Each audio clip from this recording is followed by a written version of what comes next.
Muito bem, gente, vamos iniciar nosso terceiro vídeo da série de regência verbal.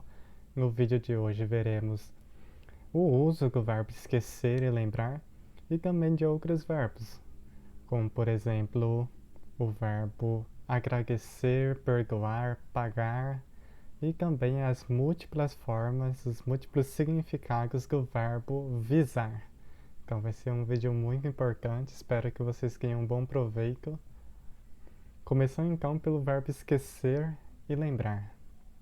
Esquecer e lembrar pode ser usado em sua colocação mais básica, que é esquecer e lembrar alguma coisa. Podemos lembrar um data especial, rememorar um momento em nossa vida, lembrar uma situação, um dia, nomes, lembrar momentos e também esquecer.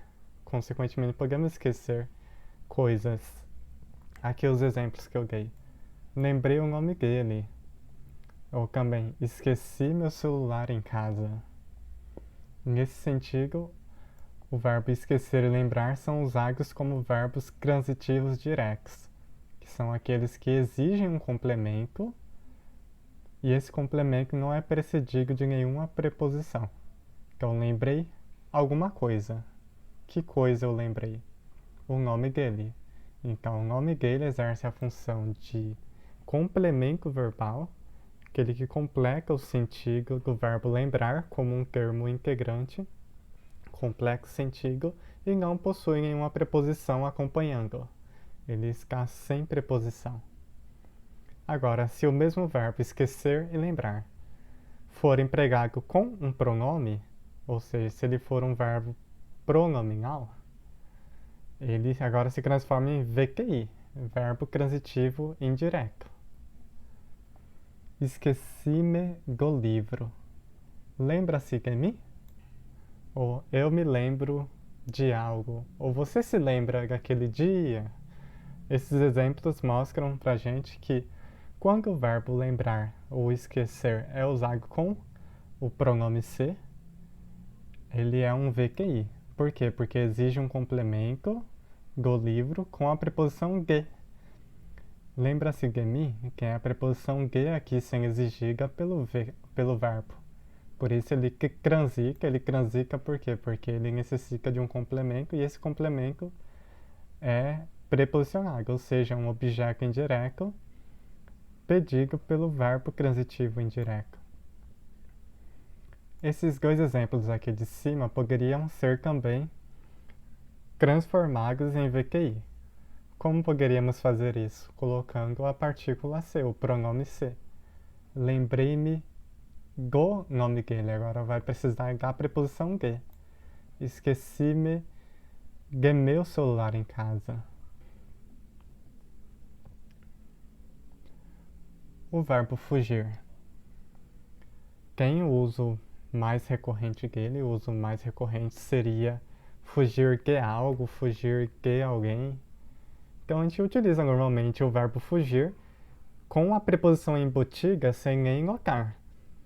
Nós não notamos, mas utilizamos o verbo fugir como sendo um verbo transitivo indireto. Em que sentido?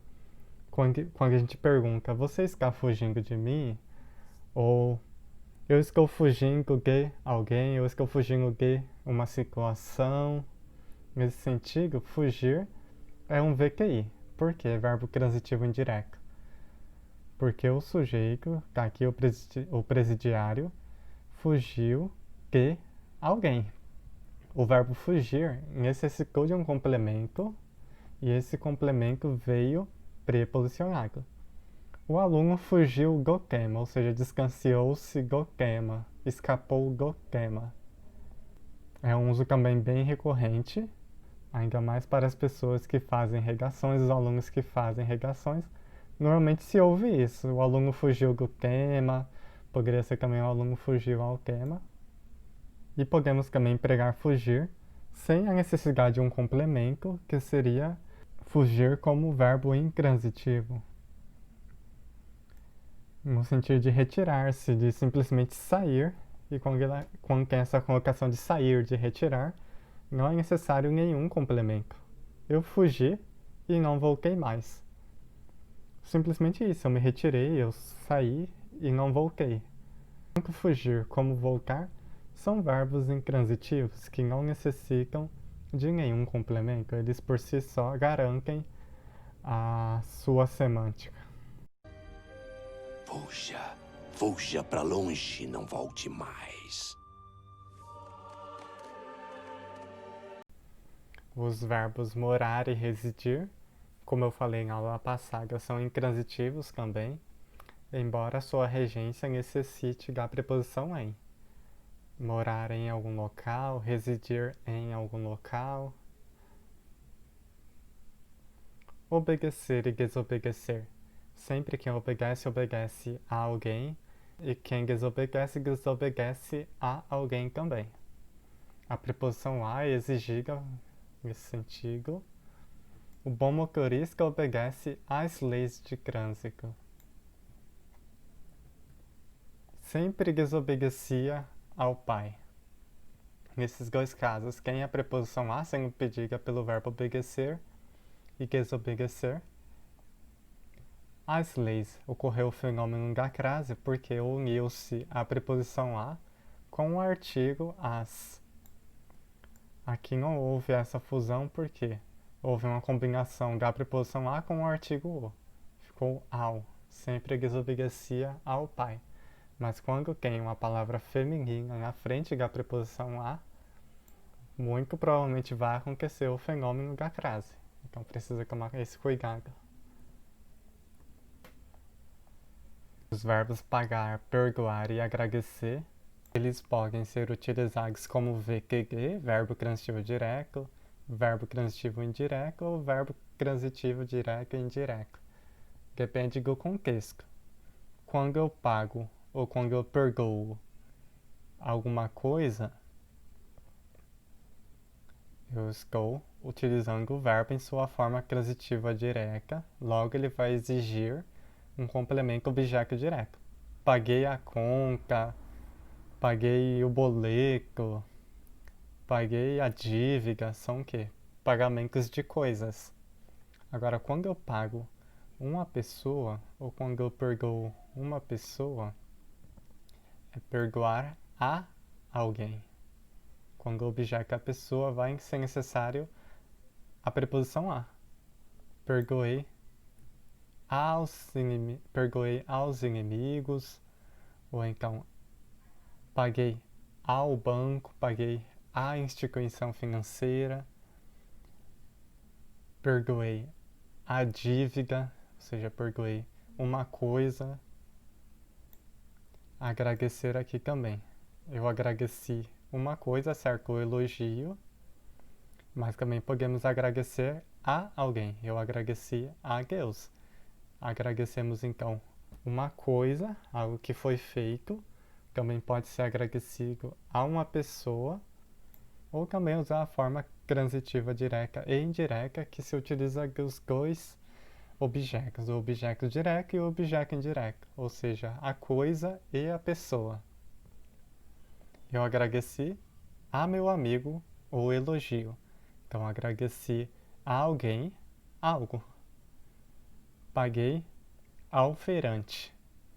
Paguei a conta ao feirante. Paguei algo a alguém. Portanto, são construções equivocadas de acordo com a norma culta.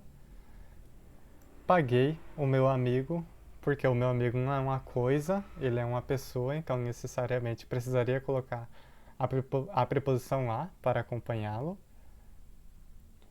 Eu perdoo você também estaria incorreto, porque perdoar uma pessoa também exige a preposição a. Pagar a conta é uma coisa, perdoar uma atitude também, eu posso perdoar uma atitude, uma dívida, posso perdoar um débito, mas não uma pessoa. Quando eu perdoo uma pessoa, eu preciso colocar a preposição a. Perdoei então a você, paguei ao meu amigo, dessa forma. Por fim, simpatizar e antipatizar, sempre com alguém, simpatizei com as suas ideias, antipatizei com ele, sempre com a preposição com. E por isso, um verbo transitivo indireto. Por quê? Porque precisa de um complemento, quem simpatiza, simpatiza com alguém, e esse complemento é regido de preposição. Por fim, o verbo visar, o último verbo que veremos nesse vídeo, ele tem várias matizes semânticas, vários significados dependendo do uso do contexto em que ele se encaixa. Se colocarmos o verbo visar como um verbo transitivo direto, ele pode ter o significado de mirar, de apontar, visou o alvo e atirou. Visou algo, no caso, pôs em sua vista algo, que foi o alvo, e atirou. Pode também ter o sentido de dar visco, de assinar. O gerente visou o cheque. Nesses dois casos, o verbo visar é um verbo transitivo direto, porque exige um complemento sem preposição. Mas visar também pode ter o sentido de almejar, de pretender, de ter em vista. E nesse sentido, ele precisa da preposição a. O homem sem escrúpulos que era, só visava a sua posição de destaque. Visar, almejar uma posição em destaque. Por esse vídeo são esses verbos mesmo, espero que vocês tenham gostado. No próximo vídeo queremos outros verbos, como o verbo preferir e namorar, que são verbos que usamos errado em toda a nossa vida.